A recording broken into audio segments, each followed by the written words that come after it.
Thanks for having me on your show, Joel. You're welcome, Shaq. You're welcome anytime. And Cheers, man. We've got a new layout, a new Yeah. structure brought to you today by the Growth Over Comfort podcast. We've been attempting for the past 2 hours Yeah. to put this onto video. It wasn't so simple. That was a learning curve, to say the least. Yeah. Fucking hell, man. So, Pardon my French. so We just tried to do the live stream, and we're complete newbies to the whole system. And it wasn't the easiest, and we still haven't succeeded as of yet. But well, it depends which way you look at it. There was 2 videos that went onto our YouTube channel. technically, we did succeed. We did succeed. It just wasn't in sync, and we weren't happy with it. So we're gonna.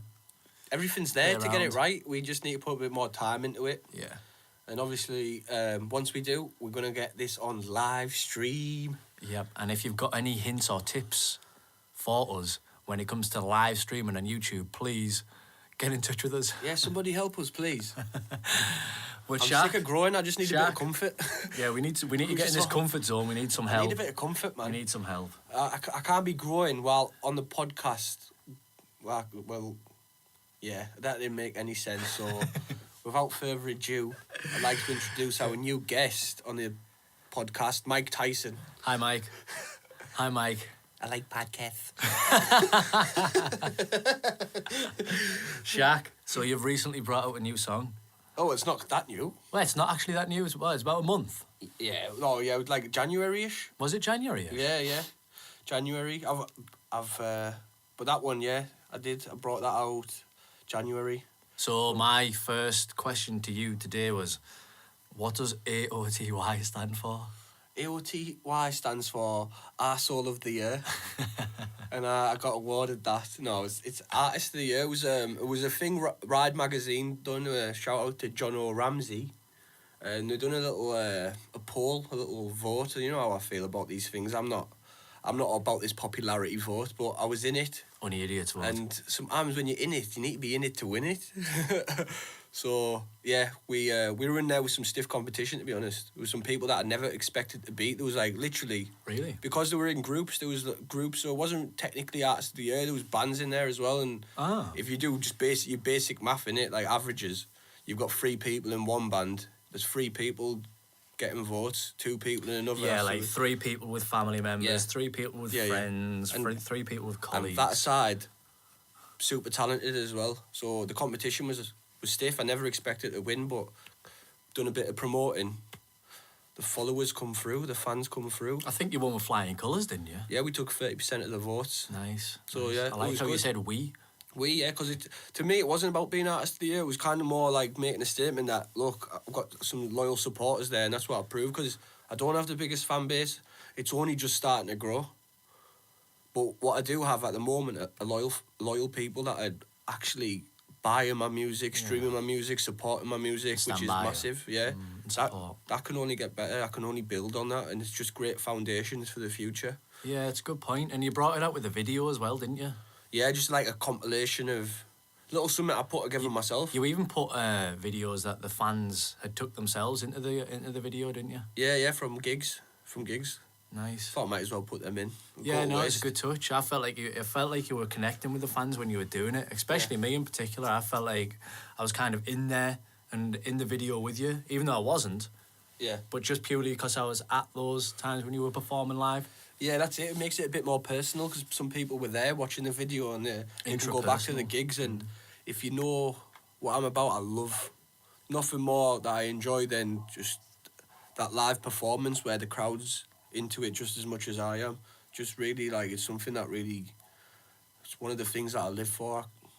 Yeah, you can see it. Yeah. You can see it when you perform because you're bouncing around the stage like a nutter. Yeah, it's something that I've done since I was a kid, and like it was always, my thing was always like, I get into everything, but I'd never stick to it.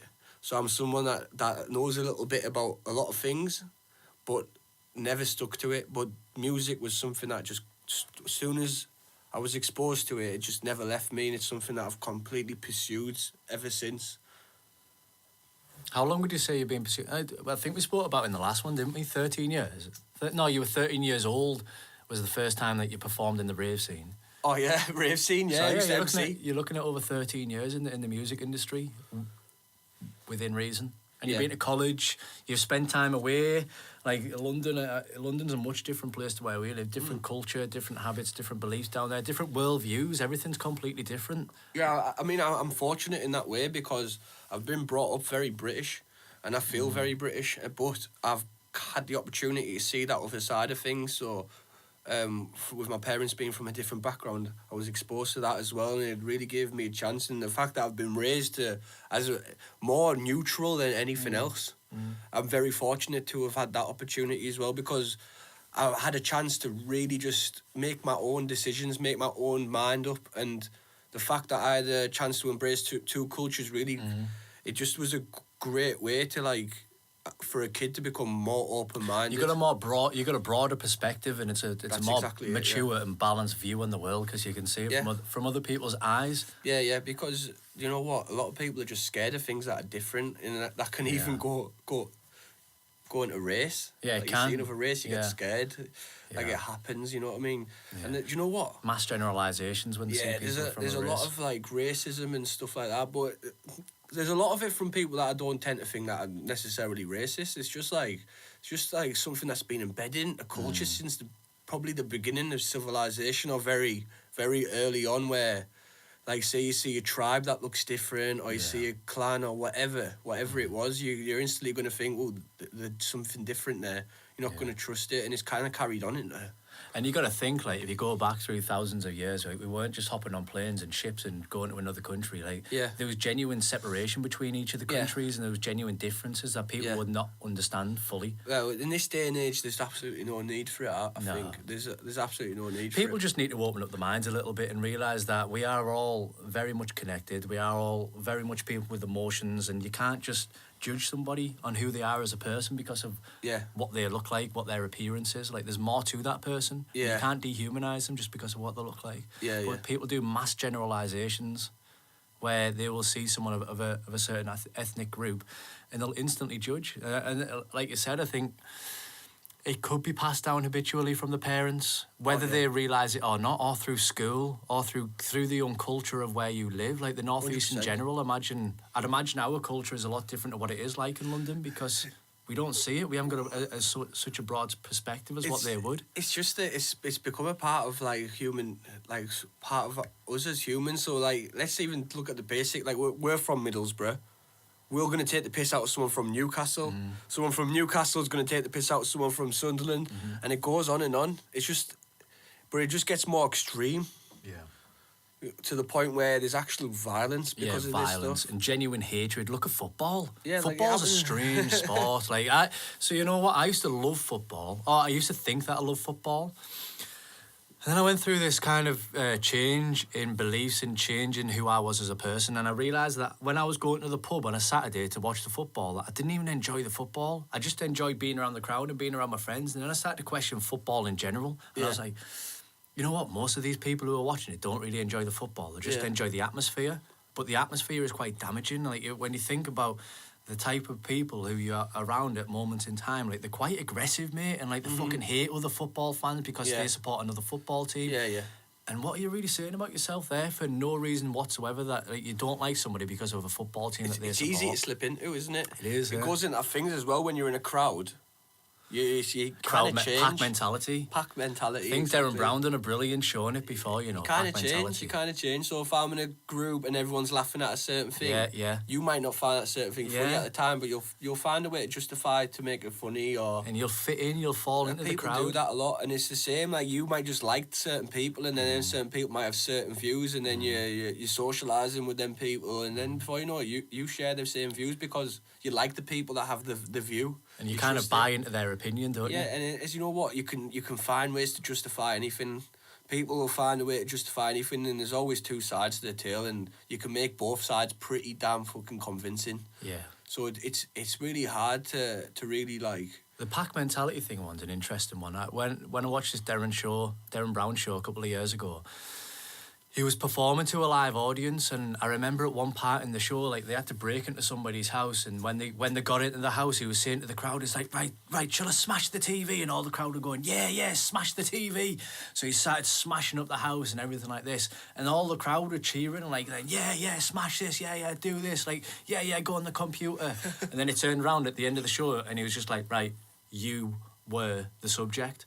Like, that house has nothing to do with it. You were the subject now. Yeah. Pack mentality, you've all fell into it. Yeah. And everybody in the audience, like, sat and looked at themselves like, oh, shit. It's just human psychology, like. Yeah. We forget that we've been, like, we've been studied, man. There's people studying us, and that's not in a dark way or anything. There's just people studying human behavioural patterns. Yeah. It's the way we're going to progress with society to understand ourselves better. There's positives and negatives to this. The negatives is when it gets used against us.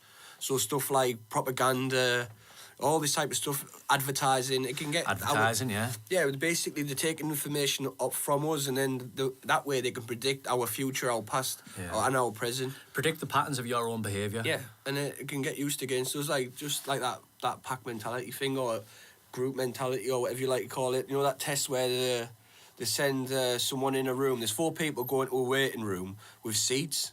They don't get told to stand up, or they get told to sit down, and there's like a beep or something. And one person stands up at the beep. They've never been told to stand up at this beep. But because one person stands up, when the next person walks in the room, because they see this person standing up at this beep, they think, oh, when the beep comes, I must stand up as well. They don't question it. Yeah. They don't question it. And then a third person enters the room, and then a fourth person enters the room, and then it ends up in a situation where all 4 people are sitting and standing on a beep, but nobody's ever been instructed to. Yeah, and that's how easy it is for us to fall into these patterns, and it can happen with all sorts. That's why most of the time our opinions never really ours. It's the information we've absorbed from media outlets, from news, from newspapers, from TV. You know, it goes on and on. From anything that we can absorb visually, or it all becomes part of our opinion, and we have to be careful. That's why it's good to cross-check and find your own opinion, find your own answers. Don't always go off... That's the easy way, isn't it, to go off what you've heard before. And that's where we trip up. Or the way that you've been brought up. Yeah. Like, question the way... You may want to question the way that you've been brought up. Like, the reason why I like football is because of the way that I was brought up. Now, that's not saying there's anything wrong with my upbringing, but it just wasn't my opinion, and it wasn't my belief. And it was kind of passed down to me to watch football, and then when I started to question what I actually enjoyed, I realised that I didn't really enjoy football. I just fell into the habit. I fell into following what everybody else does. Yeah. Well, like, the thing with me with things like football, I grew up playing it. Like, obviously every playtime in primary school, playing for the school on the weekends, playing it with your friends through secondary school. But I've never I fell out of love watching it. I say. Yeah. But it's still something I'd enjoy, you know, like if there's big games on and stuff, it's still something I'd enjoy watching, but it's just not the main thing that I'd be doing. I've got less respect for football players as well, and I don't mean that in a bad way, but I really do, just more so because I got into cycling so much. And I compare a footballer to a cyclist, and the level of professionalism from a cyclist compared to a footballer is incomparable. You see a cyclist, right? I'm not being funny, but I've seen cyclists go down in the Tour de France, smashing the deck at 40, 50 mile an hour, crashing into a wall. Yeah. And honestly, picking up the bike, dusting himself off, ride into the finish line and finish like 2 minutes behind the leader. Yeah. Right. Anyway, this one rider, that one crash in particular, they had to race for the next 10 days in the toughest race in the world, like 100 to 150 miles a day through the mountains in France. But they didn't want to go and get an X-ray, because if they got an X-ray, they might find out the truth of their injuries, so they'd have to withdraw from the Tour de France. So they just carried on with their injuries anyway, and like they were fucked all the way through it, like bad back. Got an X-ray at the end of the race. He'd fractured his spine. Oh, my And he'd been racing through the Tour de France. Now, you compare that to a footballer who, when he gets tackled, can roll around on the floor. You know what I mean? Like, the level of professionalism, for me, it's just incomparable. I mean, the work ethic, you can't knock all footballers, because they have to train most days. Yeah, absolutely. And play every week. And so that's hard work. But what you get is football players are a lot more... Say, in today's society, football players are a lot more influential than cyclists. Yeah. And with that, they're in the public eye a lot more. And what you see now is footballers are almost like modern day rock stars, man. Yeah, they're living the life, they're living it up. Yeah. where cyclists are not. So maybe you don't see that much of the cyclist lifestyle. Cyclists can't live it up because their job is that tough. They like Chris Froome literally has one night out a year. One night out a year. You see a footballer, I mean, you could arguably see him out every Saturday night of the year. You really could. There is some footballers who do it. Yeah, we have some footballers that dedicate their whole life. This, don't get me wrong, that's not me saying all football. The likes of like Frank Lampard, I always remember him being mega professional, taking it really serious, and that's why he was at the top of his game. That's why he was one of the best in the world at the time. Yeah. Because he took it so serious, and he didn't step onto the football ground and think, right, I'm the best. Like the reason why he was the best is because he put the hours in off the football field and on the training ground, and that's where he picked up his skill. Yeah. The whole point in this podcast was to talk about Shaka's music, AOTY, and we just went off on a massive tangent, but that was good fun. And I've been going through Shaka's lyrics as I do, and just looking deeper into them and seeing what we can get out of them. And it opens it up. Got so much doubts. Will I win again? Then again, when I'm down, will I grin again? Adversity. I think we learn so much from adversity. And I was watching a very good documentary the other day about Tommy Caldwell, and it is called The Dawn Wall. So Tommy Caldwell is arguably the greatest rock climber ever. Yeah. And he's scaled El Capitan. El Capitan's in one of your songs. El Capitan. More times than anybody else, and he's set more new routes than anybody else, etc. And The Dawn Wall is an incredible documentary. It's one of the best I've seen. Yeah. And he talks about his upbringing with his father, and his father took a completely different approach to being a parent, and he didn't want to just Tommy Caldwell was a very shy child, so what his father thought he has to teach him is adversity. So from the age of 6 he had him climbing up mountains. I'm talking, there's one picture, I'd love to get it up, there's one picture, right, where there was a sheer drop there, and there's a stack going up there, a mountain, and a stack going up there, another mountain on the other side. This is in Yosemite Valley. Up there, what do you mean? So imagine just a big, how can I explain it? A big rock face, massive rock face going up to the right, one massive rock face going up to the left, with a big gap in the middle. Yeah. And then there was a rope attached between the two. And there's Tommy Caldwell at the age of 6 in the middle of this rope. 6 years old. So you can imagine what this father was teaching him at a young age. Adversity. But he wasn't necessarily saying it was adversity. He was teaching him growth through adversity. So they'd go camping when it was proper snowing outside. They'd get a tent, again at the age of 6, and just go hiking into the woods, and they'd just go camping for the night. And he was just trying to teach him just more about life. Yeah, he was really shy. He really struggled as a child. They used to call him a retard. Mate, that's really? They used to call him a retard. So his father was like, well, fuck this. I'm going to teach him about life. Yeah. I'm going to teach him how to be a That's person. a good dad right there. Yeah, you know what? And he gets brought into the documentary so many times throughout. It's interesting. Very interesting. So I just wondered what your thoughts were on adversity, and what do you gain from it. And I think it's very important, and I think if you want to, when you really study the greats, or the greats, you see that all of them have gone through their own form of adversity, and I think it's important that, in life it's important that all of us go through a form of adversity, because there's people that are privileged enough that don't, and their mindset can be completely warped. Your mindset can be warped when you live in a bubble where nothing can hurt you, because life is completely different to that. And that's why it's important to teach your kids early on in life, because they can go into adulthood with the impression that their shit don't stink. And reality will hit them hard unless they're very privileged from a financial point of view, family-wise, that can support them. You're really going to crash hard in this life, especially if you've been brought up spoilt. Yeah. Because that is one of the worst things you can do with your kid, bring them up spoilt, because there's going to be a time where they'll have to fend for themselves, and they won't get everything they want at a click of their fingers, and that can really, really cause trouble for a kid. Because they don't know how to deal with adversity. Yeah, that's it. It all comes back to adversity. Really You need to go through it at some point, I think, to grow. It's important. It's important to develop. It's a funny point. I've actually just remembered a story there.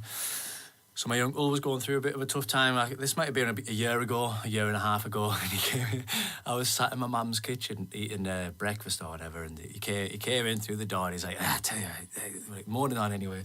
So I tell you what, right?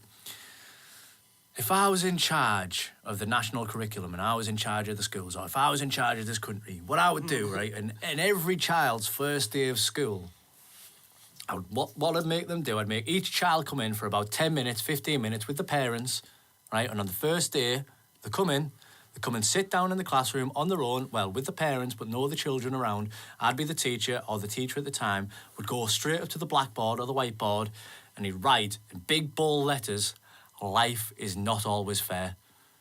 And he'd finish the lesson and he'd send the child home with the parents, and that's the first day at school. Life is not always fair.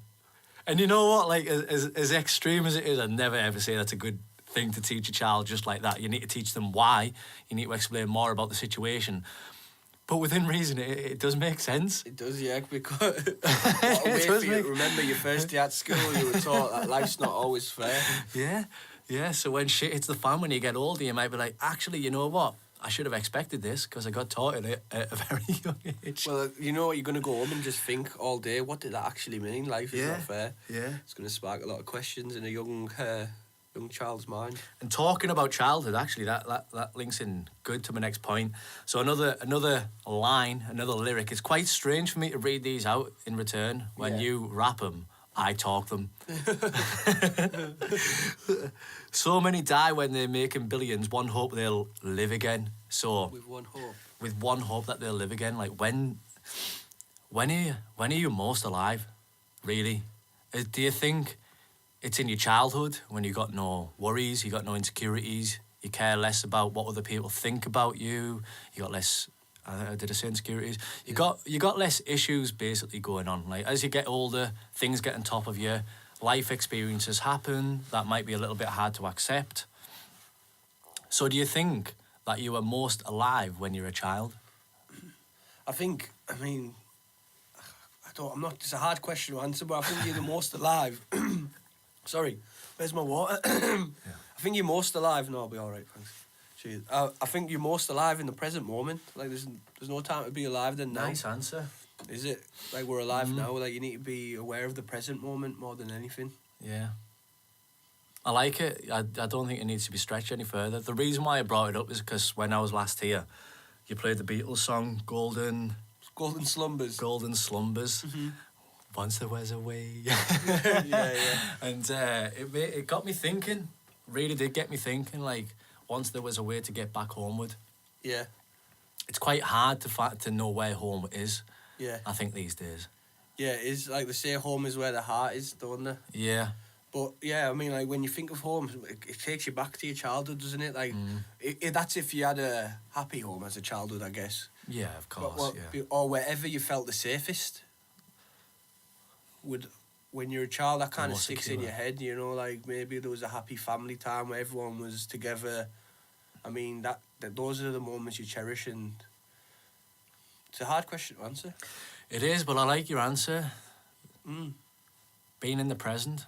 Yeah, I feel very much alive right now. I just know there's times when I look back to my childhood and I think, God, they were good times.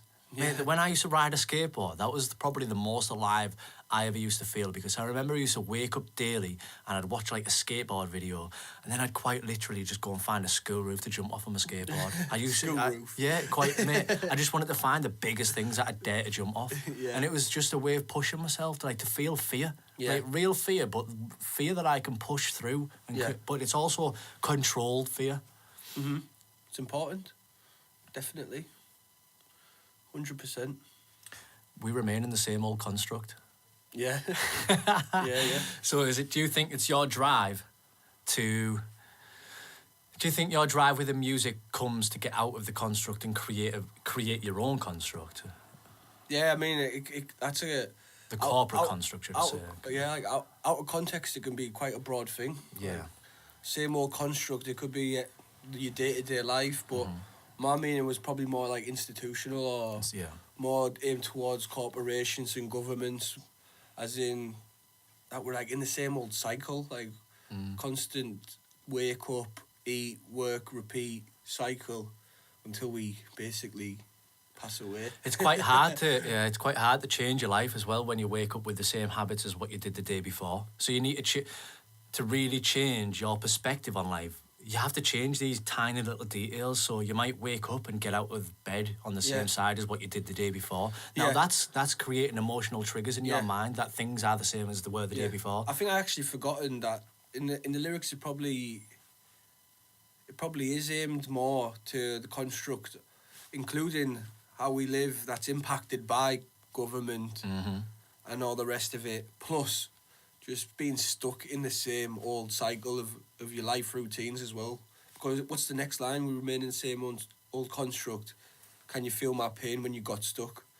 It is just falling trapped in that cycle. Yeah. And then that's another moment of adversity. Yeah. When you're trapped in that cycle, and then that's why, like, can you feel my pain when you got stuck? It's just basically like we can relate to each other because we all go through some shit. And then gotta put pen to the page.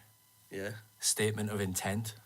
Put a pen to the page, yeah. So it's as though like you're talking about the past, the construct that you're in, or the corporation construct, whatever you want to call it, and then you're talking about putting pen to the page. Yeah. And that's the construct that you want to create for yourself. It's your own personal construct. Yeah, it's like taking action instead of taking action. You got stuck. You know what? When I think about that, always goes back to my childhood. I always remember my dad saying, "You've got no get up and go."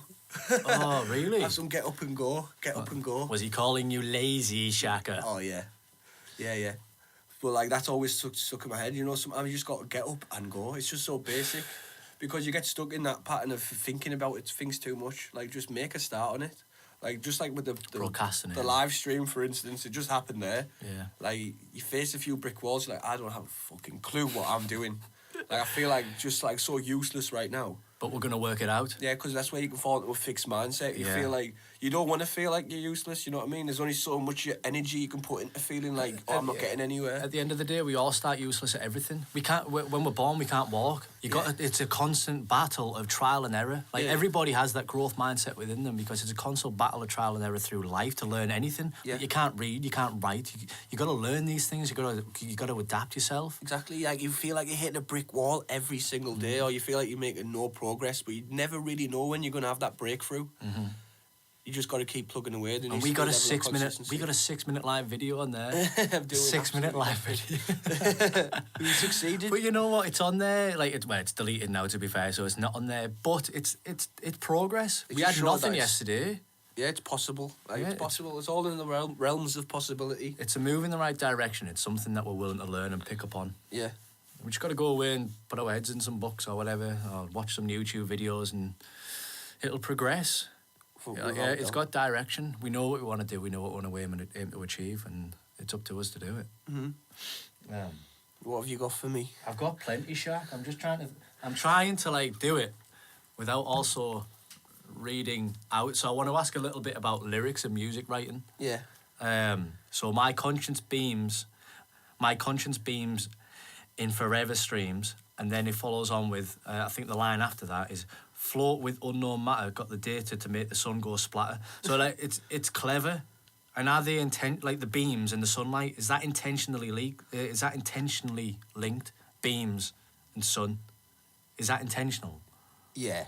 So like that's like when you're writing, you one of the like tricks, let's say, there's many tricks when you're writing. There could be like something as basic as an alliteration, just different writing techniques, and one of them is just like linking certain phrases together, and that's like a more on the simple side. So it's that simple.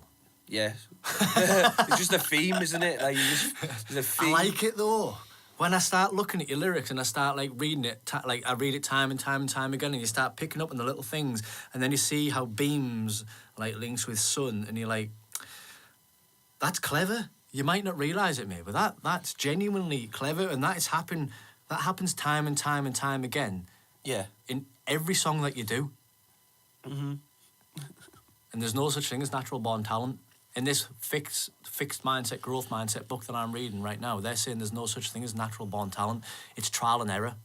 Yeah, it's experience. It's doing it over and over and over. So how often would you say you're writing? How long are you writing for? Is it daily? Is it weekly? Is it like... Well, I definitely know writing was not a natural born talent, because I remember my very first lyrics. I remember my Can you remember first processes. I remember how basic it was. Yeah. What? Can you... What? Oh, my first ever lyric. Can you remember? It was like, must have been some sort of rave lyric. Yeah, it will have been, won't it? Yeah, it was probably about like twacking a car or or doing something else illegal. But yeah, like, but yeah, it was just like, it's been a long process, and sometimes I look back on it, you know, maybe especially the new music that I've got coming out now. It's amazing. Talk a little bit about it. So you're releasing a new EP, aren't you? Yeah, I mean, what people might not realise is, like, when I write something, it doesn't get released straight away, and it's the same with many artists. You don't release something that you've just made. Like, I'm sitting on stacks of music, but there's only certain things I'm going to put out until, like, everything's packaged right, and you know, and all the rest of it. No point getting details, but those who understand how it works, they know what I'm on about. So in the meanwhile, I'm putting out just little bits just to keep people engaged. But the music I've got ready now is just the best music. It feels like I've got my own sound and I've got my own rhythm now. I feel like the first EP was a starting block, a very important starting block, but the creativity's really starting to flow through my music now. You can feel it as well. That cypher you done was wicked. Oh, the cypher? Yeah. I think that was probably about a minute and a half that you're on there for. Yeah, it was a few bars. Proper catchy. I've played that over and over. But the full cypher, mate, is genuinely impressive. The full thing, I think it shows this area in a good light. Yeah, there's lots of positive feedback from there, which was surprising. You know, because there's so many of us, and we're so unexposed to the region and the rest of the country. Yeah. To be honest. I wonder what people from different areas that have more of a hip-hop or rap background think of it. Well, let's just say London, for example. We've had feedback, people love it. But how could they not when they see there's just such a high level of... Yeah. It just proves that we've got such a high level of quality in it. Well, there's a lot of people that are bitter about it as well. You know, there's people that get bitter about it because... Jealous? Maybe not on it. Or maybe they're just jealous, It does come down to stuff like that, but... That's a good thing for me as well, to see that people get upset about it, because it shows that, you know, like, it's a good product. Yeah, of course. It's a good product if people have to mention it. That's any press is good press, isn't it, at the end of the day? The next section of the full song is very much a statement about yourself, but I kind of, now I know that AOTY stands for Artist of the Year. I kind of feel like that's what you're doing there. You're kind of explaining you are Artist of the Year, and without looking egotistical, you're just again, like, making a statement of intent. You're showing that you're here. Yeah. You're showing that you're taking over. Yeah, I just thought it's something I could do just to show my appreciation for the people that actually got involved, and for Jono from Ride Magazine for putting the thing together, because my first reaction to it was, this is bullshit. I don't want to be involved in a popularity contest. Yeah. I had some time to think about it, and I thought to myself, do you know what? It's a good thing, because this is another independent blog growing. Like, let's support each other. Yeah. Like, more than anything, let's get people involved and engaged. Like, this is the best way to create, like, a good fan base, is by getting them involved. Get them something that they can actually, you know, feel like they're contributing to. Like, I wouldn't, through that competition or whatever you want to call it, got a slot at Lindisfarne Festival. Yeah. End of August. Yeah, which is a big festival. Ocean Colour Scene are playing. And the Showhawk Duo. Yeah, brilliant. Yeah. It's a good vibe. It's like, it's a really good slot, so they helped me to get that slot. Good. It's a great opportunity. It's one of those doors that you just got to open. When that door is just wedged open, just open it fully and go through it. But take each opportunity as it comes. My next EP's pretty much done. Nice. So that's done, and it's my best work. It's the best work I've put together in a project.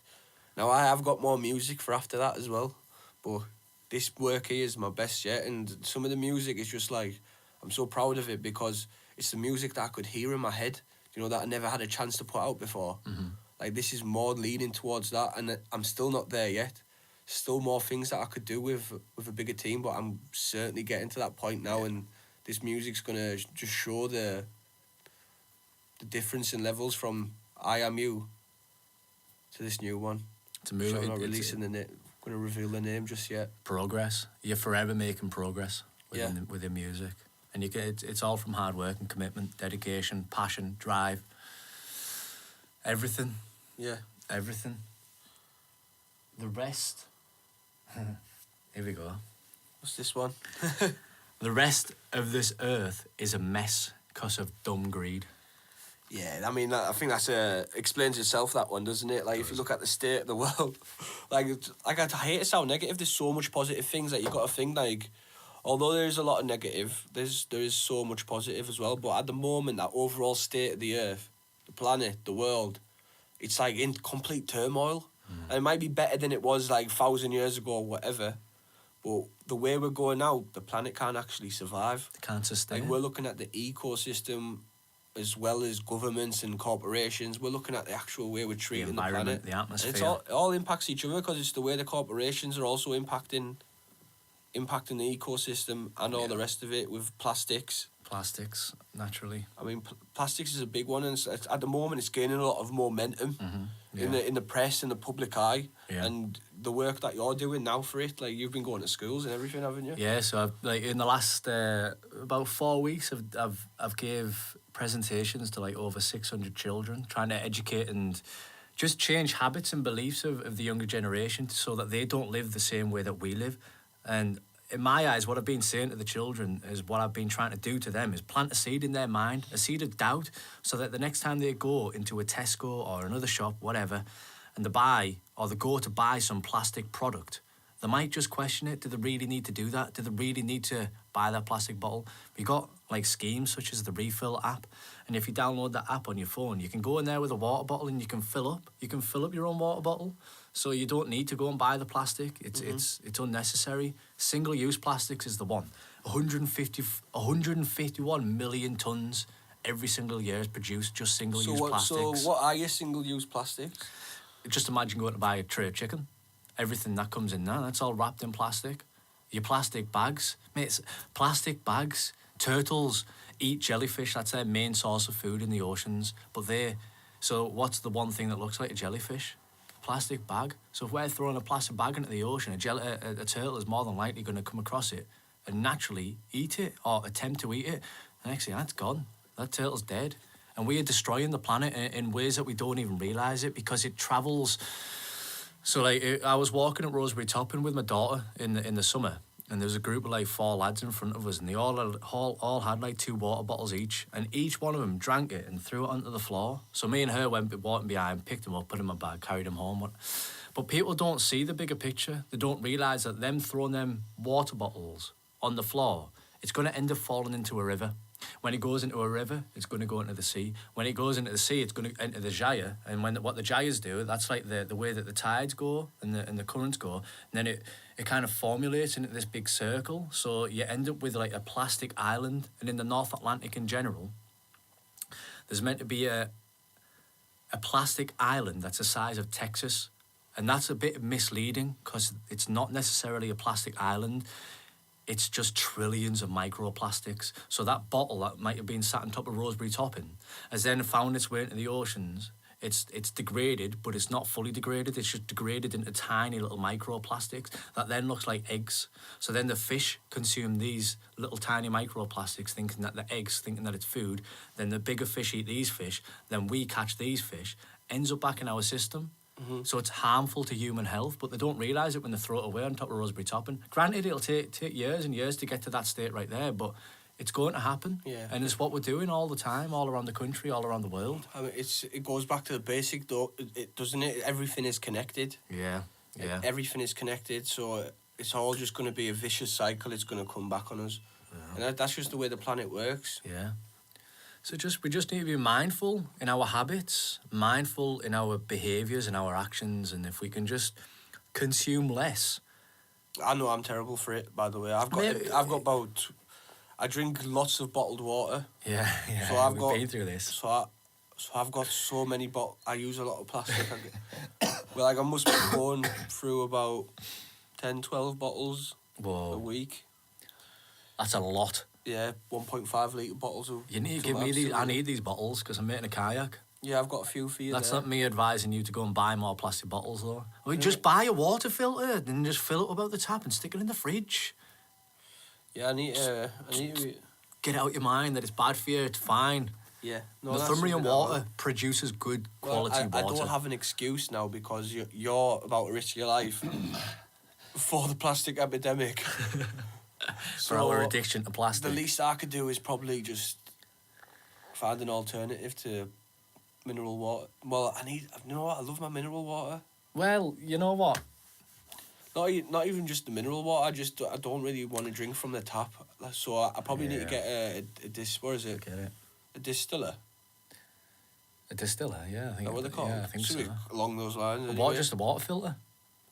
Yeah, I just drink straight out of the tap. I mean, I have no issue with just drinking straight out of the tap. Yeah. None whatsoever. But I know people do, and I know. Well, we just got to find better ways to do it. Buy glass bottles if you really need to. It's easier recycled. Every bit of plastic that has ever been made is still around today. It doesn't biodegrade. It doesn't disappear. It might do, but we just don't even. We haven't had plastic around long enough to know how long it takes to biodegrade. Anyway, let's try and finish this on a lighter note. So what song will we do next, Shaq, you think? So we've done AOTY. Artist of the Year. I think we should maybe... Well, it's up to you what song you want to do next. It's your choice. Can we go back to the EP? Because we never got that finished. It's up to you. Or would you like to do more newer music? Would you like to do freestyles? Would you like to do a different band? Like, we can do other people's music. It doesn't have to be yours. Mm-hmm. Or anything. We can... Or if anybody's got anything they would like us to do, then just suggest it to us and we'll see what we can come up with. Yeah. We want to do some Beatles songs and stuff eventually, don't we? I think I want to concentrate on your music more for now, though. Yeah. Definitely. Yeah. I just want to know which direction we want to go next. Like, what track next? Let's break it down a little bit. I mean, this opens up good discussions about anything and everything. Mm-hmm, it does. Soon we're going to have many more tracks to break down. Of course. So I'll look forward to it. We can go back to IMU, or we can wait till the next project's out. We'll decide. We shall concur. But thank you very much for listening. Respect. Respect.